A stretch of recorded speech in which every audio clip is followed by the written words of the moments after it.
back, Dream Doers. Today I'm joined by Susan Wiesemann. Susan is an author, speaker, and the founder of Light of the Lamp, where she helps women step off the hamster wheel of pressure and then rediscover joy, faith, and freedom. She's also the author of Undoing Superwoman, losing total control to gain ultimate freedom, and her work encourages women to ditch the cape and step into God's grace. Susan, I'm so excited you're here. Thanks so much for having me. Yeah. For those listening who may not know your story yet, can you start by sharing a little bit about your journey and then what led you to the work that you're doing today? Absolutely. So for most of my life, I was in corporate marketing. I have 2 kids, a husband, and I worked full time. And I eventually started my own marketing consulting business, and I was just really busy. And basically, I was a people pleaser, a perfectionist, a control freak, and I just never felt like I could slow down. I felt like I had to say yes to everything. So it eventually caught up with me, because on my 45th birthday, I ended up spending it in the emergency room. Because I couldn't breathe. Like I had trouble breathing. I felt like I was about to pass out. And the doctor who sent me to the ER thought that I had a pulmonary embolism. And the doctors could find nothing wrong with me. And they sent me home saying everything looked fine. Only I knew it wasn't fine. In fact, I genuinely thought I might die. Like, that's how terrible I felt. And I thought to myself, I finally did it. I finally pushed myself too far. And you would think that's the worst of it. Like, oh no, she went to the ER. No, my symptoms got worse. I got to the point where I had so much trouble breathing that I had my breathing analyzed, and it turns out I had lost almost 20% of my lung function. My heart raced like I was running a marathon 24/7. I had muscle weakness that was so intense that I would have to take a break from something as simple as chewing food. I had to take a 2-hour nap every day just to get through a day. And I just couldn't do anything. Like, I was basically couch ridden. It took so much energy for me to do anything. Like, if I ran an errand, I was taking a 2-hour nap afterwards. You can bet that. So it was all of these symptoms that just kept getting worse. It was all snowballing, and I kept going from doctor to doctor, getting test after test to figure out what is this mystery illness that is going on. And it finally got to a point where I was so desperate that I realized I need to do something. Something needs to change. And so I finally broke down and realized, like, okay, you know what I am doing right now isn't working. And part of what I was not doing was talking to God. I love Jesus. I was going to Bible study every week, and I sincerely wanted to be a good Christian. And so but I didn't know how to have a relationship with God. So that's kind of what started the healing journey I went on, where I realized that something had to give. So God led me on a journey to healing. And 2 years into that journey, I got a diagnosis for an incurable autoimmune disease. And the doctor who diagnosed me was a cardiologist, but it wasn't really specifically a heart issue. It was just one of the symptoms that I had. And I'll never forget what he said. He said, Susan, when I see otherwise healthy women your age get what you have, it's because she's trying to be a superwoman. And it was like a gut punch to my stomach. Like, I knew. I was like, all right, busted. I am so busted right now. Like, I've absolutely been trying to be a superwoman. I felt like I couldn't say no to anything. I had zero boundaries. And I felt like if I did not say yes to everything, it made me a bad mom, a bad friend, a bad Christian, a bad businesswoman. So I just, even though I was running on empty all the time, I just kept pushing myself past the point of exhaustion. Like, isn't this what it means to be a good Christian and a good businesswoman? Is just keep going, just keep going. I can do this, I can do this. And then my body was like, no, you really can't. And so once my doctor told me that the root of it was trying to be a superwoman, I knew God was inviting me into discovering how to undo being a superwoman. Yeah. And so it took 2 years, but 2 years later, I went back to that same doctor, and he gave me a clean bill of health and told me I never need to see him again. Yeah, right? Yay, God! I don't want to be too loud. Awesome. God's amazing. Yeah. So now he has me on a mission to help other superwomen to ditch the cape, to surrender everything to God, and to discover that Jesus says he has life for us, life to the full, life, not life to the running on coffee and dry shampoo, like that's not the life he has for us, I promise. Yeah. So he's been showing me, how, he showed me how to heal.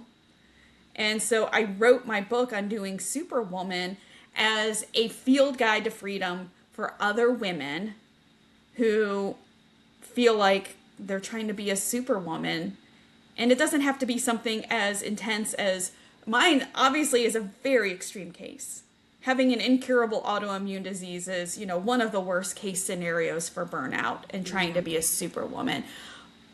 But it can look different and yet still be burnout. Yeah. Our bodies take and absorb so much of that. And we think, our minds might still be going, but our body's keeping all of that. And it will shut down when it needs to, as you just shared. I still maintain a relationship with my youth minister from, junior high and high school. Him and his wife have been huge mentors for my own journey for, 25 plus years. And even with the best of intentions, as a Christian who, wants to help people or is in ministry, we can still fall short of that, saying yes to everything and trying to be, the fixer and the helper, and that we aren't the ultimate healer. And he said a really important thing one day. He said, Jana, this woman told me, I was walking into her room and she said, leave your cape at the door. And he stopped and said, wait, what do you mean? And she said, leave your cape at the door. You're only in control of what you can do. You can't come in here and fix and change everything and everyone. Even with the best of intentions, with the biggest heart, you gotta leave your cape. Yep, absolutely. Couldn't have said it better myself. Yeah. So I guess for the women who are listening and feeling that overwhelm or the stuck, in that superwoman mode, what are 2 or 3 practical things that they can start doing like this week to step out of that cycle? Yeah, so I realized that our mind, body, and spirit are all connected. And so I was ignoring all 3 of those. So some super practical ways that women can start to put the oxygen mask on themselves first. So mind, body, spirit, the body, super easy way. This is going to sound so basic, but it has helped me, and I know it will help other women. We are all severely under eating protein. I used to be a fitness and nutrition coach, and I can tell you from my own experience, but also just onboarding all of the clients who I used to have, we all barely eat any protein, and it affects how we function in our everyday lives. It affects not just, like obviously like, okay, yeah, I want to build I want to have muscle tone. And yeah, it can help with that when you are, actually doing your, weightlifting and, trying to get gains in that way. But I can tell you that I need to eat at least, and all of us need to eat at least 100 grams of protein every day for us to be able to function at peak capacity. And you would think it would be fruits and vegetables, like they've preached for 30 well, that's the next thing I would tell my clients. At least 100 grams of protein a day and at least 25 grams of fiber, usually, a lot of that being in fruits and vegetables. So, those definitely go hand in hand. Those are the top two in my book. Yes. And to give a little perspective, a 4-ounce piece of chicken has like 35 grams of protein. So if you shoot for 35 grams of protein at each meal, then you're good to go. And the reason why it's so important is because it helps to keep your blood sugar even keeled and you're appropriately fueled so that you can make good decisions to keep that oxygen mask on. So you aren't making decisions that are reactive. You can, just have a steady blood sugar so that you're mentally sharp to make those kinds of decisions to really be able to take care of yourself. Gosh, yeah, I love that because how many of us moms, you said we aren't eating enough protein. I thought you were going to end at we aren't eating enough. I mean, how many moms skip breakfast because they're in a hurry to get their kids ready for school and they're making sure everybody's good to go and then they ran out of time and they're like, it's okay, I'll, grab coffee on the way to work and then and maybe lunch got cut too short because the meeting went over and now they're just putting a banana in their, or an apple or something in their bodies. So I really thought you were going to say we just weren't eating or even drinking water, well, going. that you are absolutely right. That is absolutely true. And we're doing it because we're putting everybody else first.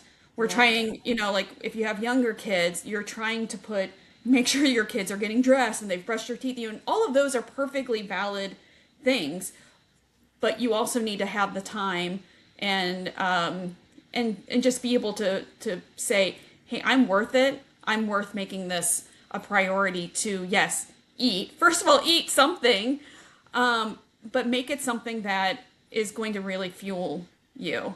So, a lot of times what I would tell my clients, advise them is to do meal prep, which I know sounds like pie in the sky, but I promise it's totally doable. But that's just one of the things that like for me, when I can tell when I'm feeling exhausted, grumpy, easily offended, I always look to see how much protein have I had. And 9 times out of 10, I have not had enough protein. So that's one just super practical thing that I know most people just don't think about.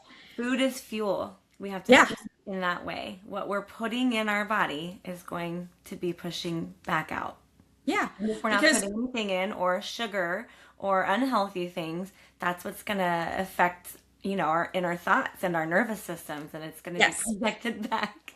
Right, exactly. So I can't tell you how many mornings, especially when my kids were younger, where just like you said, I would feel like I needed to get out the door and I wouldn't make the time to eat breakfast myself. So I would, go grab a bagel with cream cheese. Well, there's, that's just refined carbs. Like it's just, it just, spiked my blood sugar, probably made me really anxious and emotional because my blood sugar was, just cranked up so high. And that's the effect it can have on you when your blood sugar is that high. So that's one of the super practical things that I think women can do. And then one of the other things that I was not doing that I think is so important is I was not making time for connecting with God in the morning. Yeah. And so one of the things that women can do is, I'm not trying to give more homework, but I know in my case, I was certainly making time for scrolling social media or watching, TV or, whatever. And there's nothing wrong with those things. But I just find that when I connect with God, especially in the morning, my day is exponentially better. And I use a very simple prayer model that somebody taught me. And this helped me just to be able to have some framework. So I like to be told like a good life hack. And for me, this is like a good life hack. Like, oh, I don't have to overcomplicate this. I don't have to read like a whole book of the Bible. Like I can just, okay, so the framework is, and I will read a Bible passage, and then the model is called pray, and each letter stands for one of the steps, and P stands for praise God for all the great things he's done in your life. R stands for repent, ask God for forgiveness for the mistakes you've made. A is ask, submit your prayer request to God, and then Y is yield, and that is listen for what God might have to say. So when the yield part was the hardest part for me. Yeah, of course, for most of us. I haven't met a woman yet who hasn't struggled with that. With the yielding. Yeah, right. And so just the thought of being still and not doing, especially for women like us who are used to being high achievers. We're used to having a big to-do list that we're, checking everything off the list. And for me, it felt like a luxury. It felt indulgent to spend that time. Yeah.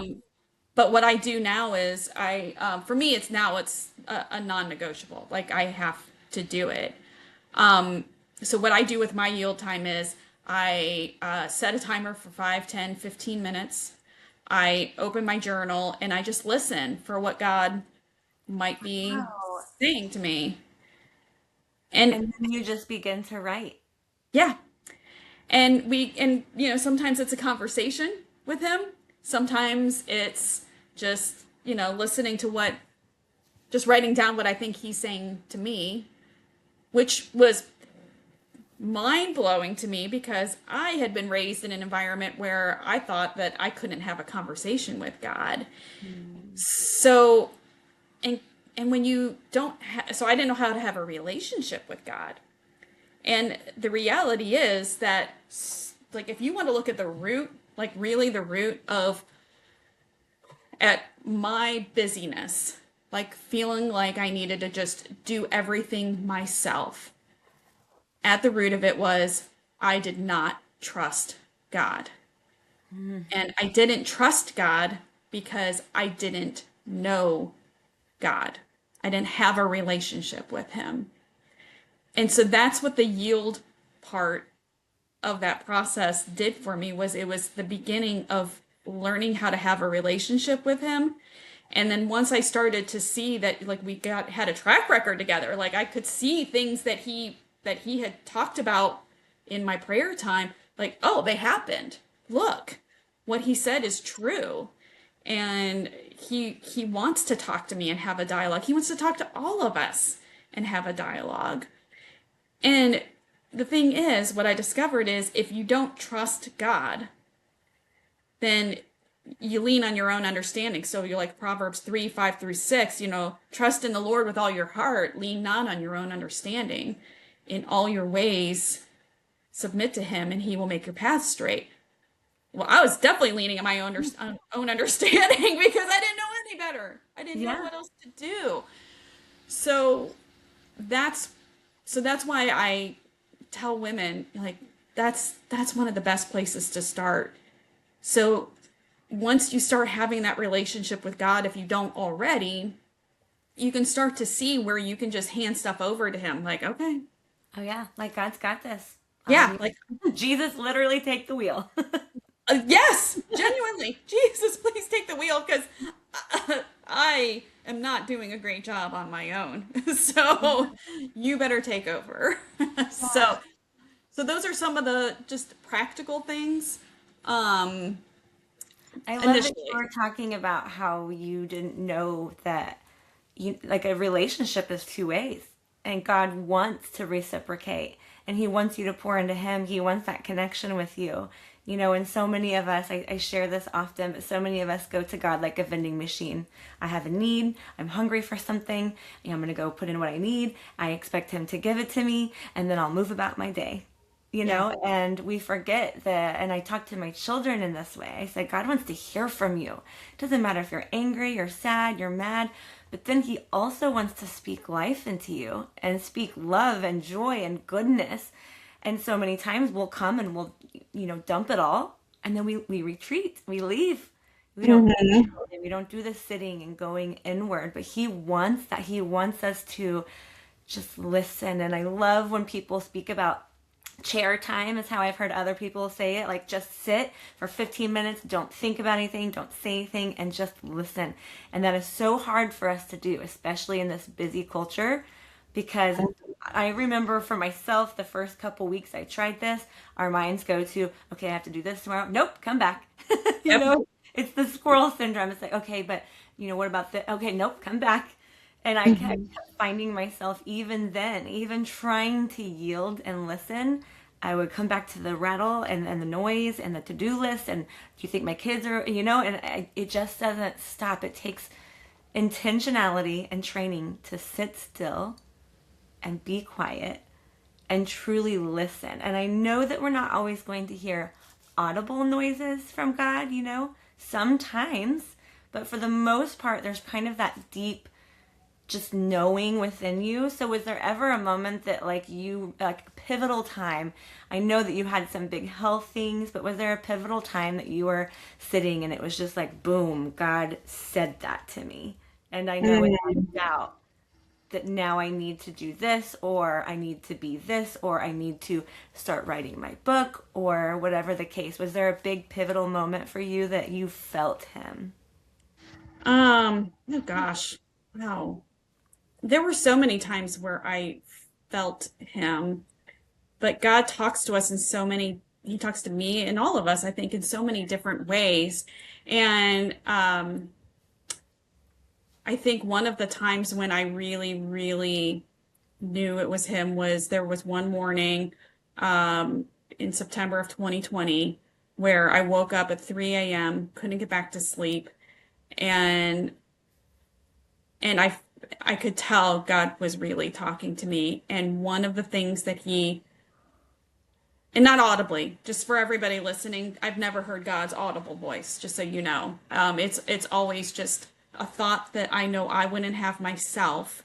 And so I know it has, like, and you always have to test it. You always have to test it. Is it biblical?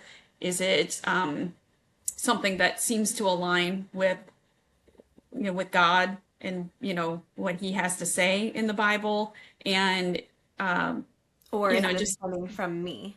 Right. Yes. Or is this just something I want? Yeah. But, so that morning when I could tell it was him, one of the things he said to me was that I was going to shut down my business. Whoa. Yeah. But I knew because I knew Yeah. it was from him. Now, that didn't mean that I didn't pray into it. My husband and I prayed into it and knew that it was okay. We finally discerned, like at first I was like, oh my gosh, am I calling all my clients today? Like, what's happening? But then we realized, like, oh, no, he's telling us about something that's going to happen in the future. And it was about 6 months later. In fact, when he finally said it was time to shut down my business, it was the day after I got my diagnosis. The very next morning, he said, okay, it's time. He said, Susan, you can't do it all anymore. Yeah.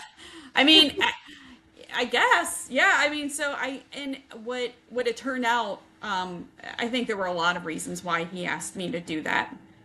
And one of them was, I needed to understand that my identity wasn't in what I do. It's in whose I am. Yeah. And it took months and months of just sitting and just healing. Like he was really still healing me, inner healing. And it finally hit me one day that, oh, I get it. At this, he needed to strip this away from me and prune it, just like he talks about in the Bible, that he prunes so that it can, grow even more fruit.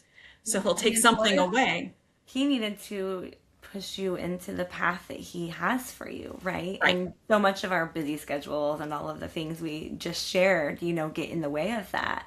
So sometimes it has to kind of be that big life altering, oh gosh, like I need to switch paths to go where I need to go to ultimately be, and live within the best of myself, and sometimes that takes really big things and sometimes it's subtle. So where did your book play in? What was the timeline? When did that start, alongside you closing your business? Yeah, so I closed my business in February of 2021, and it wasn't until February of 2023 when he told me it was time to write the book. Okay. So it was a long time of me not doing anything. Yeah. I mean, Sometimes obviously I was resting being a mom.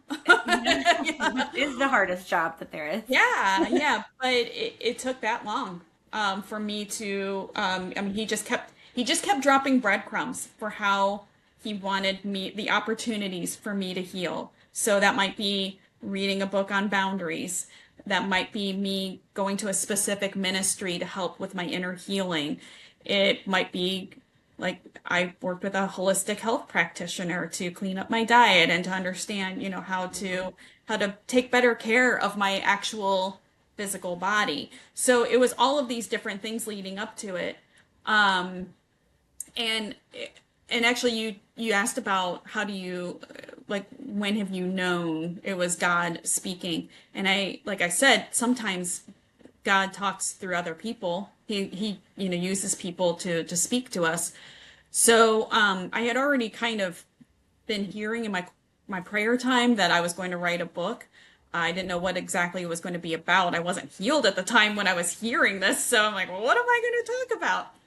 So one day when it was a day when I actually had enough energy to walk around our block. Like that's how weak I was, that I couldn't take walks for a really long time. So it was remarkable that I could actually go for a walk. So my husband and I were out for a walk, and I was talking to him about the book. Why would I write a book? There's so many people who have really awesome healing stories out there. Why would anybody want to hear mine? And my husband just looked at me and said, don't discount your story. And so you think that's how God used somebody. No, gets better. So we go to church the following Sunday, and the message was about God using our gifts for expanding his kingdom. So we got to the end of the service, and our pastor invited us to have a quiet moment to just listen for what God had to say about how we could use our gifts for expanding the kingdom. And this was when I was having this wrestle of who wants to hear my story?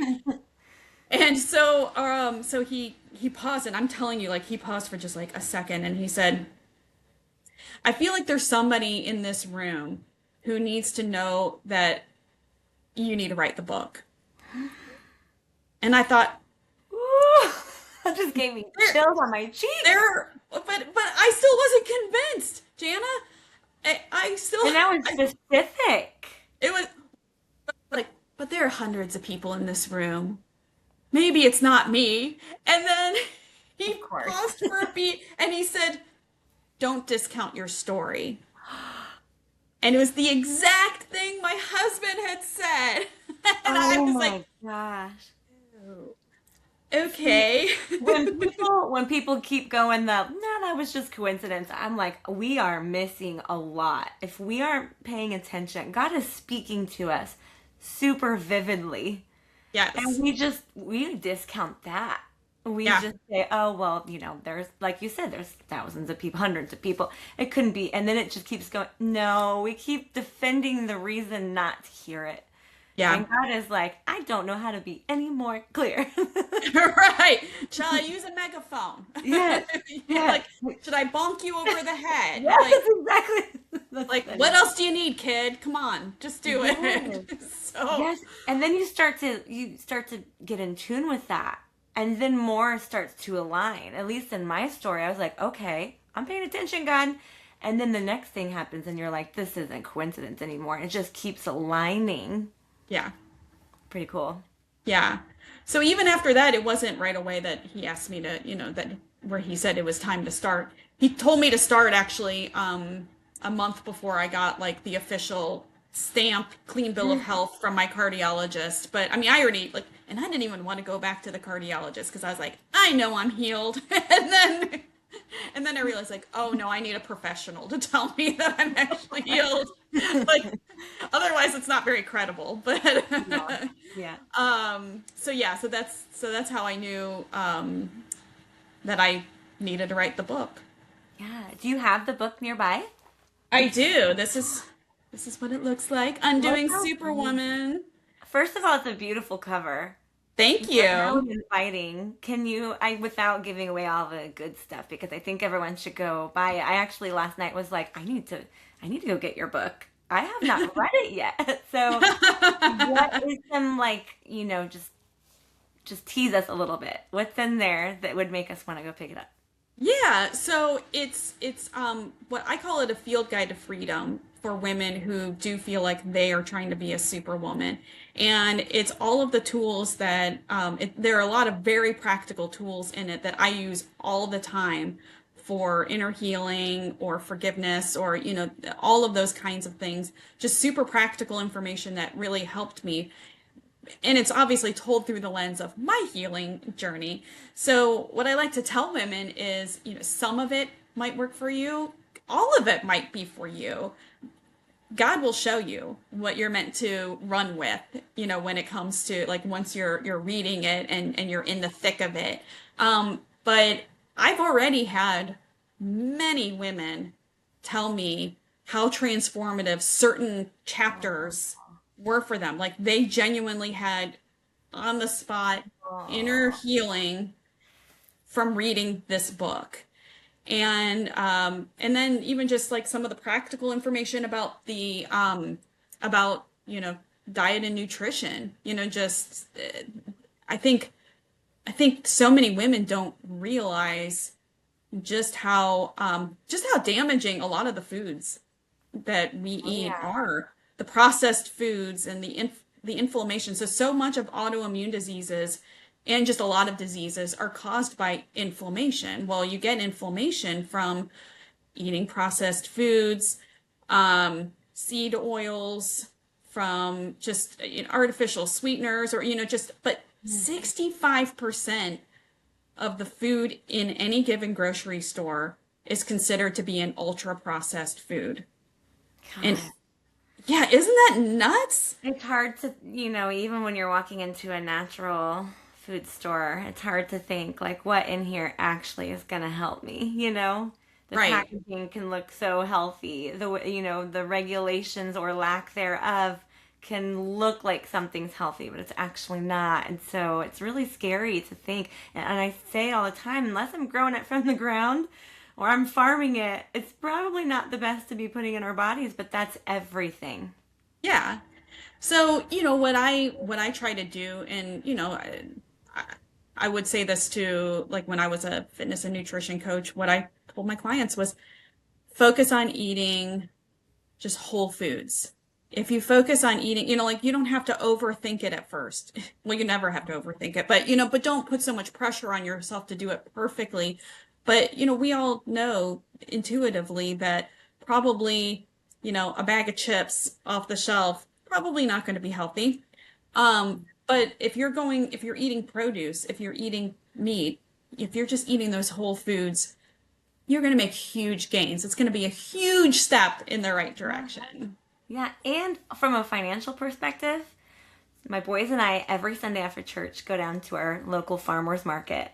And of course, in the off season, we're not able here in the Midwest to buy a lot of things locally. Right. But whenever we're able, we try to buy from all the local farmers.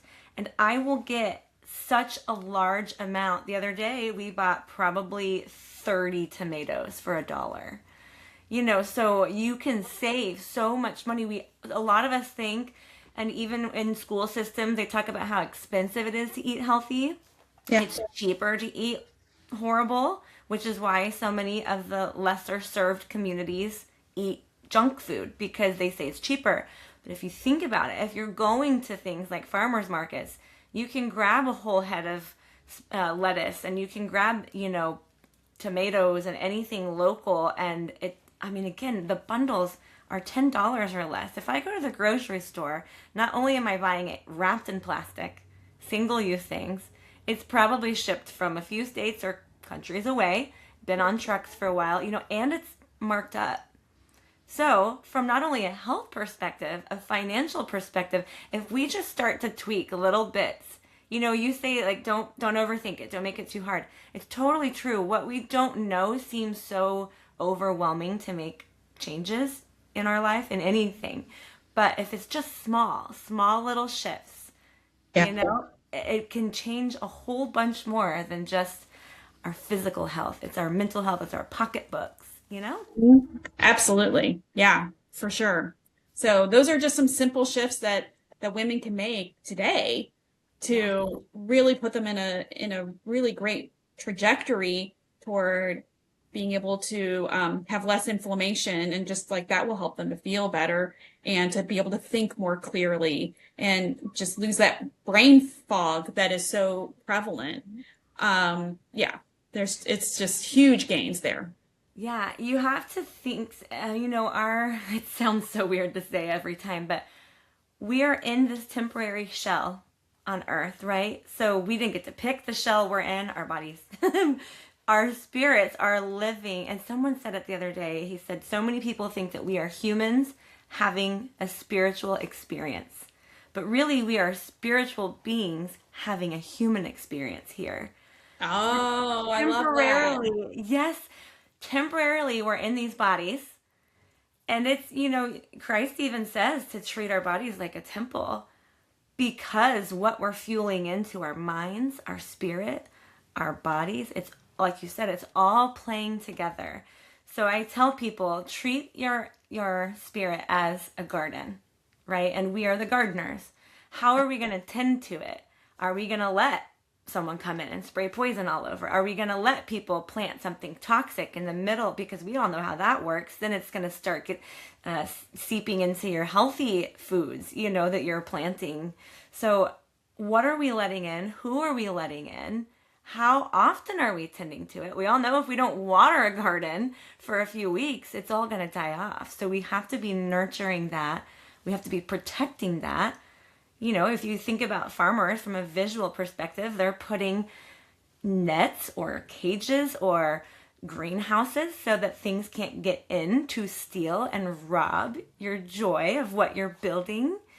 But we don't think like that. We think our bodies are they're just, something to not consider. We put it last. As you said earlier, how many of us were trained to put everyone else first? So we neglect ourselves.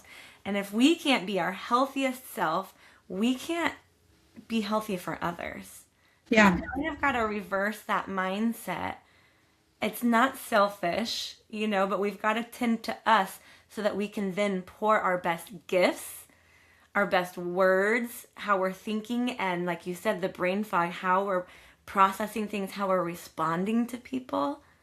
It all truly plays in. And I like how you said it's just little, like don't make it harder than it is. It's just little things that can totally shift how you go about your week. Yep, absolutely. And then one of the other things, just you were asking for practical tips. One of the other things that I like to tell women is a starting point for how to shift from just exhaustion and being everything to everyone is to think through some questions whenever before you consider your next yes. Think through a few questions. So one of them is, is this something you want to do? Is it something you want to do? Or is this something you feel like you have to do? If you are feeling obligation, I am confident this is probably not something that you're supposed to say yes to. You need to think through, what is your motivation for possibly saying yes to it? Do you want to do it? First of all, is it good for you and your family?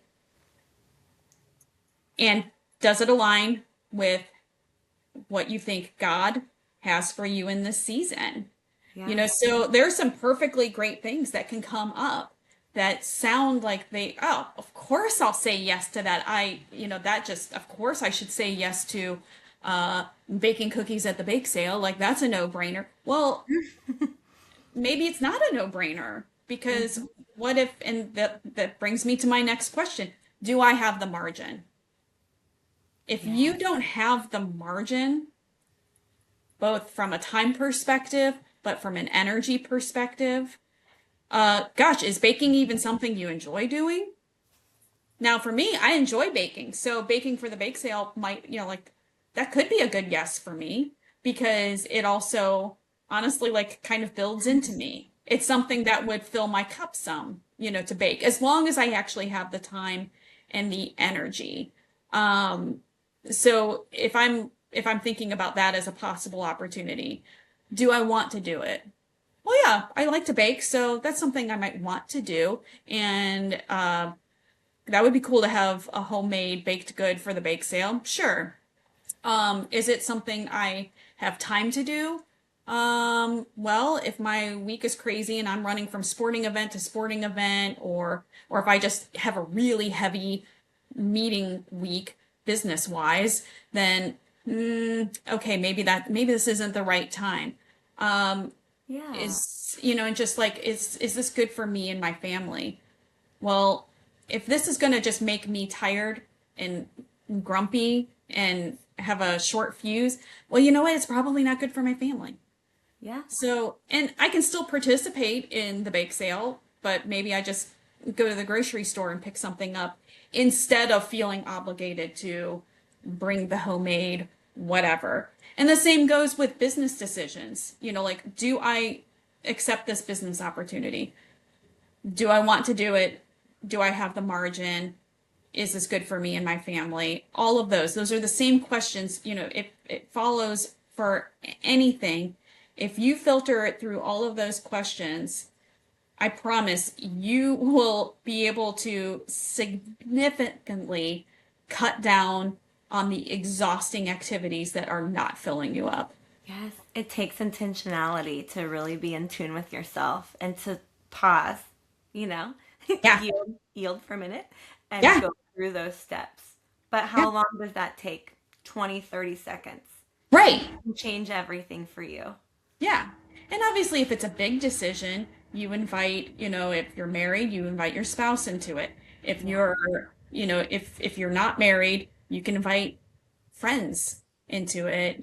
I am married, but I still sometimes, if it's a big decision, I still invite friends to pray on it for me, for wisdom and discernment, because, sometimes there are opportunities that just sound like something I want to do, but maybe this isn't what God has for me in this season. And like you said, with the 20, 30 seconds that you're taking to, to process, like, oh, okay, should I do this opportunity? Part of it can be just asking God, like, hey, God, what do you have to say about this? Yep. What do you think I should do? And you're probably going to hear an answer. Yeah, he can close some things pretty quick if you're asking. Right. I joke all the time. I'm like, definitely true. If it's not a heaven yes, then it is a hell no, is what I say. Especially if you're spending weeks and weeks and weeks almost trying to convince yourself of why you should, and you're having everything align that you shouldn't. Yeah. That's a big hell no, Right. Absolutely. And then the last tip I would give women, and this is just, it's super practical, something they can do right now, is take a look at your calendar and your to-do list and see what you can cut or delegate. Like what can you do right now to free up some time and therefore free up some energy? And then in place of whatever it was that you discerned you don't need to be the person to do it, fill that time with something that's going to fill your cup. Yeah. Think of whatever that hobby is or that whatever that you've been, putting off, like, oh, I'll do that when I get my to-do list done. Well, guess what? Your to-do list is never going to be done. Nope. Never. As long as you're here, it's going to keep stacking. It's just going to keep stacking. So you have, and this is something that's been, that's probably one of the hardest things for me, is to just realize, like, oh, that to-do list, I need to set it aside. I don't have to earn my opportunity to rest and to play. Oh, there it is. I don't have to earn it.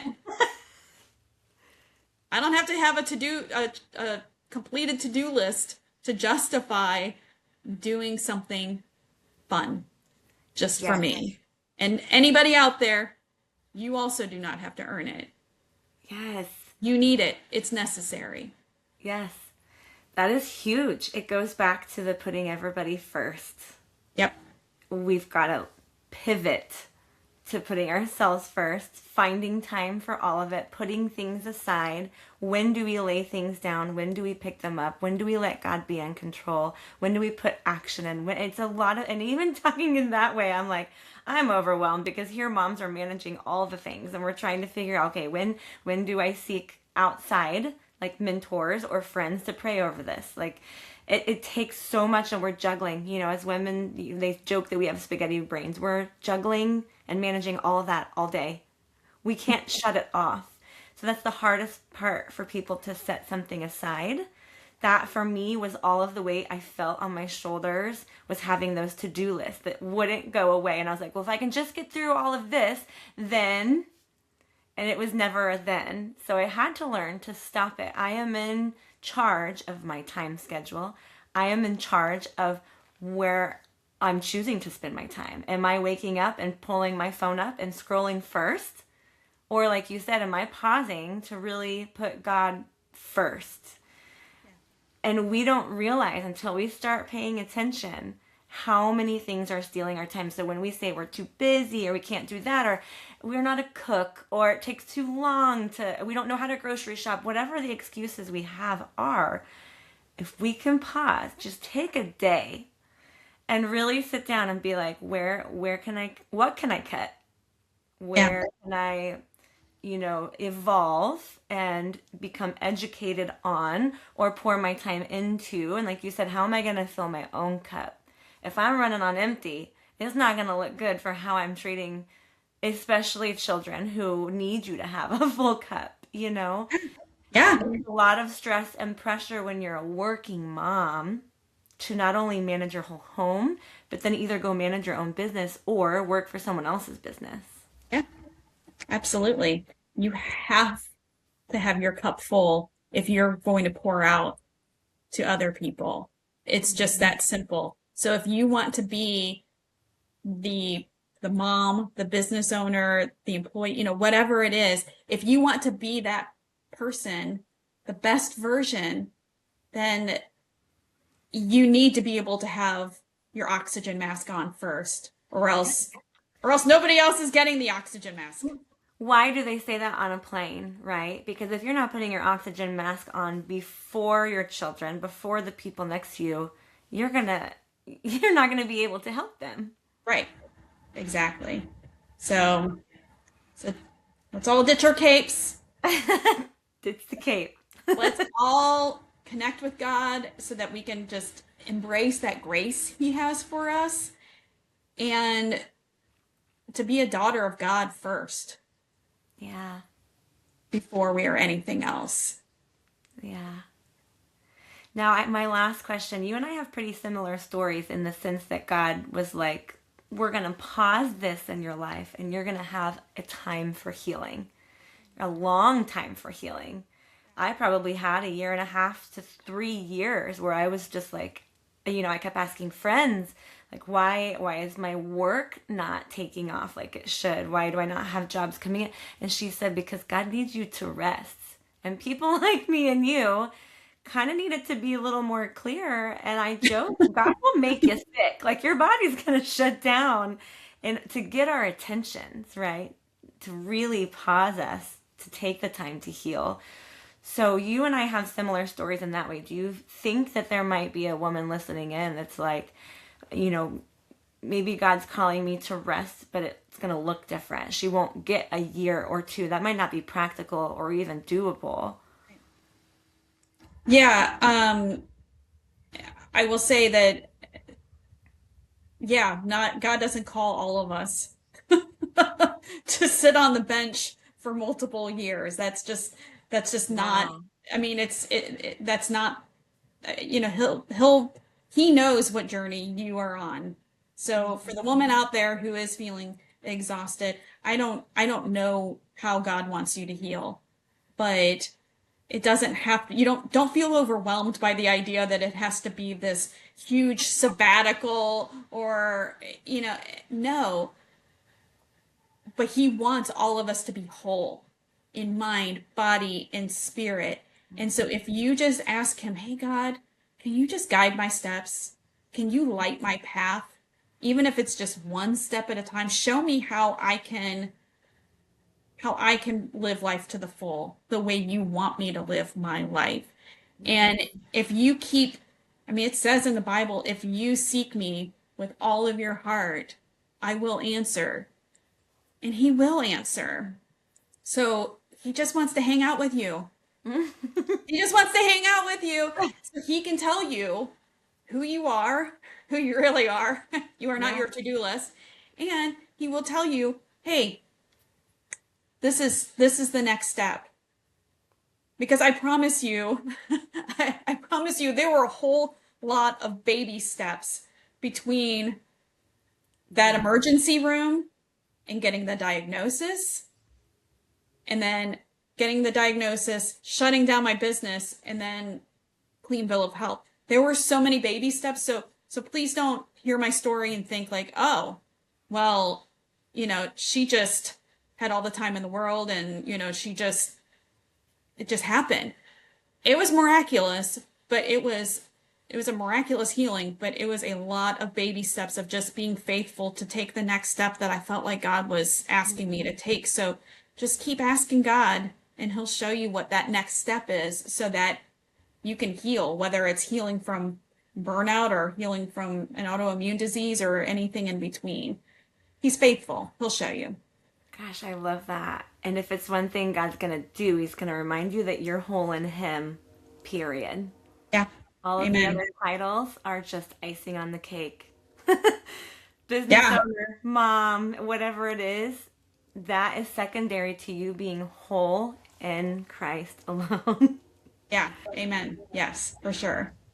Very cool. Gosh, I feel like I personally got so much out of today. Anytime I'm doing interviews, I'm like, this is for me. But I love that other people get to hear your words of wisdom. So thank you for sharing all that. Is there anything else that you feel like is on your heart that you want to speak on before we hop off?